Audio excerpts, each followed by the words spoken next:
Good morning, all of you.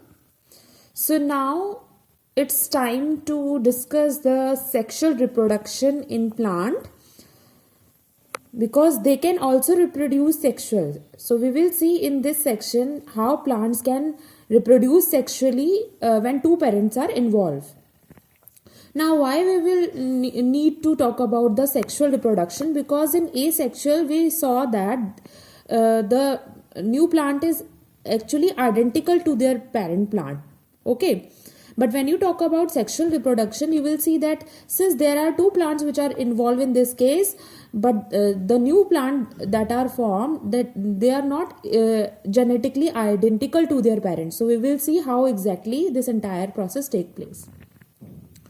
Now, when we talk about sexual reproduction in plant, there are a certain part of a plant which act as a main reproductive structure, and the reproductive organ of a plant is a flower. So, flower is a main reproductive organ. So, if there are no flowers in a plant, then what would happen? Who would carry out the process of reproduction?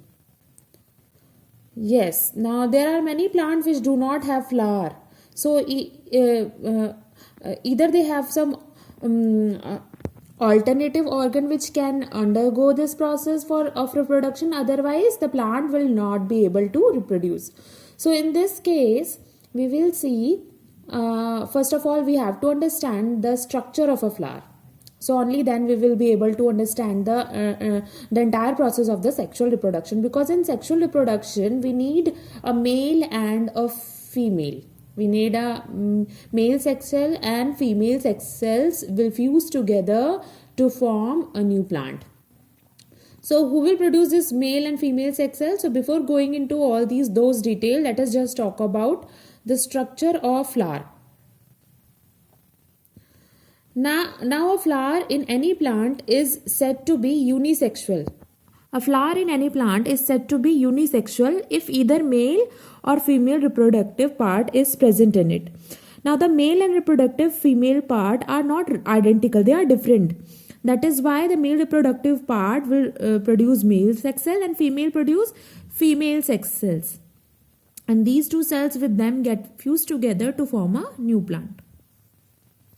So there are certain flowers which either contain a male reproductive part or the female reproductive part. So if it contains the male reproductive part, it is a male flower, and if it contains the female reproductive part, it is a female flower. But in no way it contains both the reproductive parts. So such flowers are called unisexual. Uni means one. The term uni means one, and sexual is a sex. So these kinds of flower only one sex, either male or female. So example of such flower are papaya, watermelon. So in these kinds of plants, either they contain the male part or the female part. So here you see the example of watermelon. So here you see this is a male part and this is the female part. So some plant might contain the male part and some contain female part. But one plant may contain either male or female. So they look so different.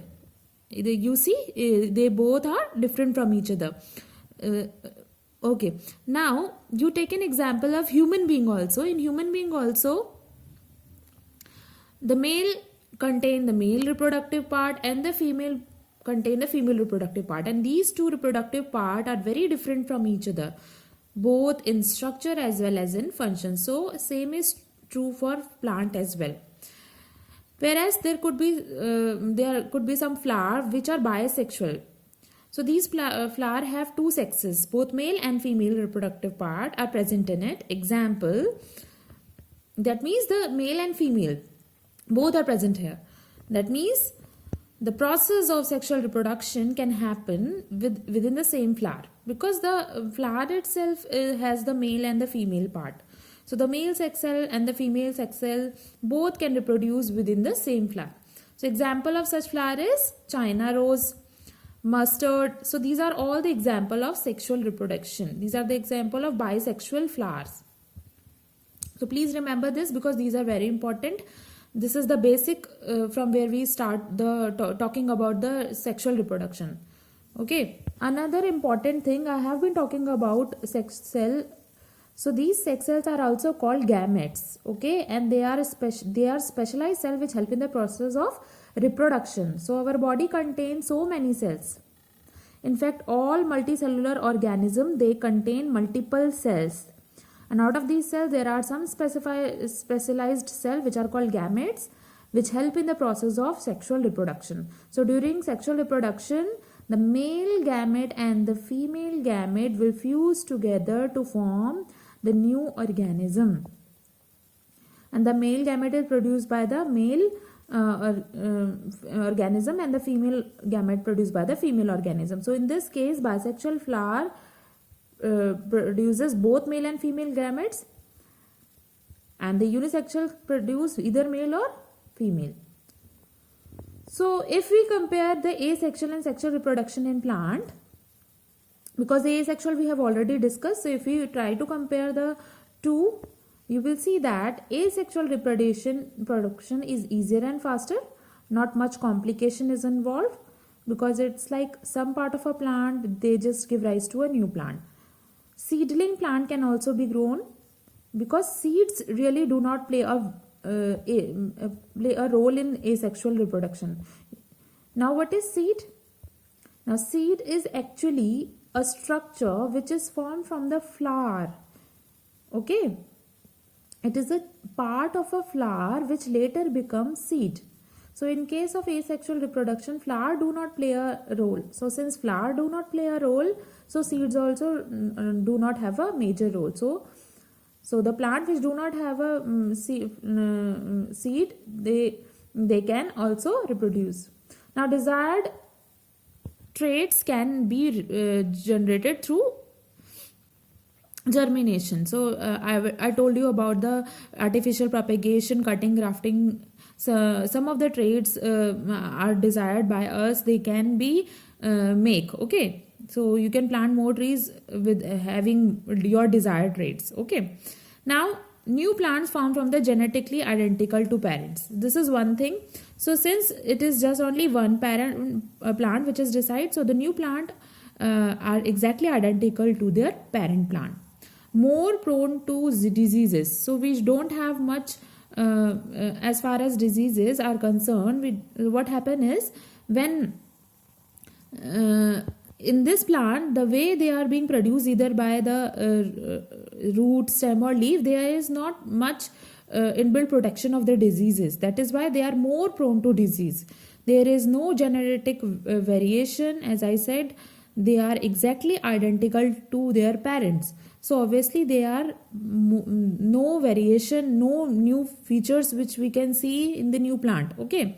So whereas when we talk about the sexual reproduction, it is a slower mode, because in this a lot of efforts needed. So the process is quite faster, but the sexual reproduction is quite slower mode. So when you talk about sexual reproduction, it is obviously the slower mode, because sexual reproduction involves a lot of plant forms. So the process is quite faster, but sexual reproduction is quite slower mode of reproduction. But here new traits are seen. So genetic variation are seen, means new characteristics are seen. So the character which are not present in both of them can also be seen in the new plant, and it is less prone to diseases, because the mechanism by which the process of sexual reproduction happen, that has some inbuilt protection against diseases. So that's how they are less prone to diseases. So these are some of the positive and negatives of both sexual and asexual reproduction. So let us now talk about what the reproductive structure, that is flower, in more detail. So what is a flower? So we all see a lot of beautiful flowers around us, red, green, blue, yellow in color. So what are these? These are the reproductive organ of a flowering plant. So you can understand how crucial our flower is, because if there is no flower, the plant will not be able to reproduce and give rise to a new plant. So flower is nothing but it is a modified shoot, and this is interesting to know. Many of you might said that flower is a different thing, but actually it is nothing but a part of a shoot which has been modified to form a flower. Like you have roots which grow into a ground, shoot which grow above the ground. So the flowers always present in the terminal end of the shoot or in the branches coming out of the shoot. So flower are nothing but they are also a modified part of a shoot. So if you talk about the structure of flower, so let's look at this simple diagram of flower to understand the various parts of it. So we will quickly look at the various parts. So this is the stalk of the flower. So you see the tube-like structure which actually acts as the holder for the flower because it is holding the flower above it. So it is called the stalk of the flower. The stalk has a swollen end and this swollen end is called thalamus. So this is called swollen upper part called thalamus. Above this you have the sepals. So you would have seen the green colored small leaf like structure which are present on the flower. So if you have not seen this part, what you do when you are learning this, take a flower. When you are learning this from this video, take a flower from your garden and just try to observe these part. You will able to observe the thalamus. Above the thalamus there is a green colored leaf like structure. So these are called sepals. Then you have the colored part of a plant which give the color to the flower. Okay, so these colored part are called petals.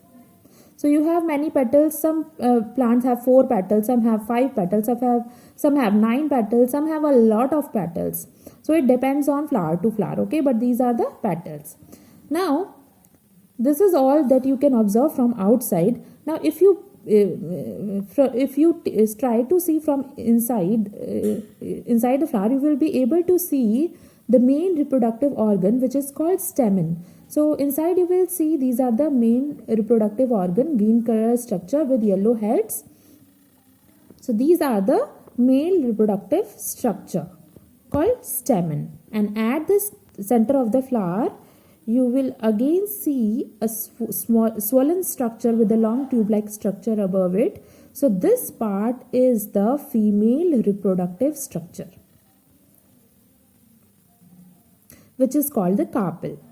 So stamen is the male reproductive structure and carpel is the female reproductive structure. Now one question that you might ask me, that can we see the male and female reproductive structure in all the flowers? Not really. That is why we spoke about unisexual and bisexual flower, because bisexual flower can have the stamen and the carpel within the same flower, but the unisexual flower will either have the stamen or it will have the carpel. So in order to understand this structure the best, you can take a China rose flower which is also called a gudul or hibiscus. So this China rose flower would help you to see both the female and male reproductive parts very distinctively. So please take a China rose and have to look this different part of a flower. Okay. Now, so when you talk about the various part, again you start with the stalk. Stalk is a tube-like structure which it is like an axis of a flower. It almost in the center of the flower. So have you ever seen this stalk present toward the one side of the flower? No, it is an axis which help to hold the flower. So it is a stalk. The next part is thalamus, and thalamus is swollen upper part or upper portion of a stalk. Now why do you have a swollen portion above? So when you have this part, it actually helps the plant to sit over it better. Okay, let's just you think just think you sitting on a stool or a chair. So if you look at the legs of the chair, they are tube-like structure or axis-like structure, but on top of that a base is little swollen so that you can comfortably sit on them on the stool. So similar way, at the bottom of the tube and the top of a tube there is a swollen structure, thalamus, and that the entire big flower would sit over the thalamus. Next are the petals, which are the colored part of a flower. Now these parts, their main job is to attract insects. Now why do flower want to attract insects? Because it play a very important role in the process of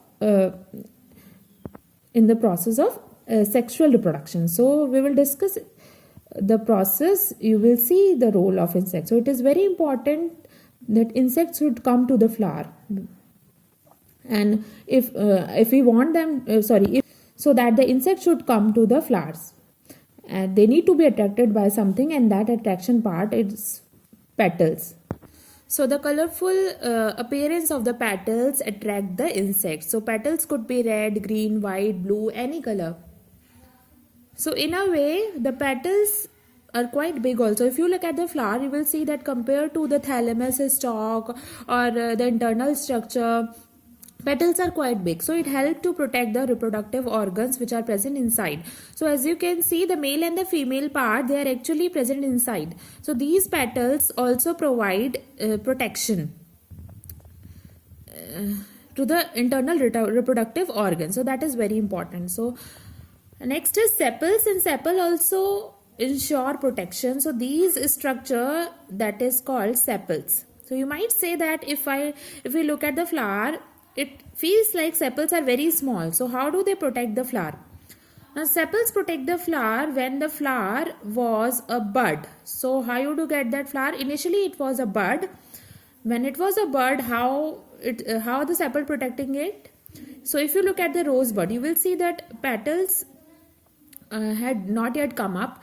So it is covered with a green colored sepals, and as the rose starts growing, the sepals move out and the big petals come out, and so the petals are and then the petals protect the internal reproductive part. So look at this picture. This is how the rosebud would look like. And in this case, you see that these are the sepals. And the sepals give protection to the bud. Because this time also the protection is needed. Because if there is no protection, the bud will never turn into a flower. It might get attacked by some other animal or insect, or they get destroyed by anything. Okay. So these colored petals, they protect the internal reproductive part. Now stamen, as I have mentioned, these are the stamens. So stamens are the male reproductive organ. They reproduce male gamete or male sex cell, or male gametes are called pollen grains. So these are the male gametes. Similarly, you have the female reproductive organ, which is carpel. So this one is the female reproductive organ, that is carpel, and this carpel produce female gamete. Female gamete is called egg or ovum. Now, how sexual reproduction happen? The pollen grains and the ovum or the egg, they will fuse together to form a new plant. So that is how the process of sexual reproduction has to take place. Since we saw that this male and the female reproductive organ are the most important part of a flower, so let us spend some time to understand their structure in even more detail. So let us first talk about the male reproductive part, that is the stamen. So what does stamen consist of? Let us have a look of that. So again, stamen has three different parts. In fact, two most important different parts. So let us look at them. Now before that, let me tell you one thing, that in one plant there can be many stamen. It is not necessary that in a flower that it is only one stamen. As you can see in this picture also, here you have 4 stamen. So there can be multiple stamen in a flower. So the first part of the stamen is the filament, which is the stalk that bear anthers. So stalk is the tube-like structure and it bears anther. So anther are these parts. So this is a filament. The next part is anther. What is anther? This part is anther. The yellow colored structure which you see here, that is anther. And if you look at the structure of the anther, in even more detail, it is a bilobed structure. It has 2 lobes. The structure has 2 lobes, 2 different compartments. Like inside your house, you have 2 different rooms. They are partitioned from each other. So similarly, inside in anther, there are 2 lobes which are different from each other, and each lobe consists of pollen sacs. Okay, each lobe has 2 pollen sacs. As I said, the anther is bilobe structure. So 1 and 2. So these are the two lobes of anther, and each lobe you have two pollen sacs. 1, 2, again 1, 2. So the total there are 4 pollen sacs. And what are these pollen sacs? Inside these pollen sacs are present a pollen grain. And what are pollen grains? Are nothing but it is a male gamete. Right? So we are interested mainly in the pollen grains because they are actually going to help in the process of reproduction. Right? So here you can see these are the pollen sacs. Okay, these are the pollen sacs and these are the two lobes or bilobes anther. So these are the this is how the bilobes anther look like. So what are these two picture?